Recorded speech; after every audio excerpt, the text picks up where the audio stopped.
this is the list, right? So then the list came out. Here we go. Ready? So, Khalil Mack, I think I made your boy Marcus happy with that tweet, right? No, he thinks he should be number one, Cynthia, two is a pretty good blender. You see that they weighted it a little bit more defensively than maybe other people might. Right. However, Tom Brady was by far, I talked to, of all the coaches, way more than half voted Tom Brady at number one, and they had a high confidence, so they felt very strongly about that as well. Now, for the 902 players that voted in their defense, because this is according to what the coaches you think would do, all of those players were top 20.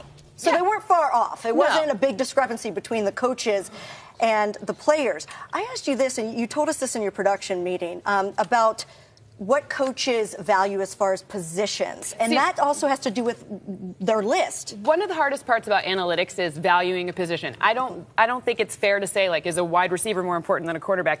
That it's wholly scheme dependent. There's so many dependencies in that aspect. So for the most part, coaches kind of say, this is broad strokes, quarterback, then you have a pass rusher, then you have a left tackle, then you have either the wide receiver or the cornerback, and it kind of flip-flops. So a quarterback right to a pass rusher. Quarterback, pass rusher, left tackle. That's why we and that's why you saw. What we saw.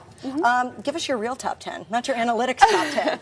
I love analytics, so I'm going to stay really consistent on brand here. Let me see. Come on. Tell us what you really think. No, I genuinely think that's a really great list, partly because honestly, I don't know scheme, right? A player can look worse in a scheme or better in a scheme based on what a coach intends them to do. Mike Daniels, who you just talked to, he only played on 16% of third downs last season, so you didn't see those stats like the sacks or these big plays, but he was a really impactful player. In fact, I think 84 is way too low for him. So for me, that kind of thing, you have to ask a coach. I don't know what they were supposed to do.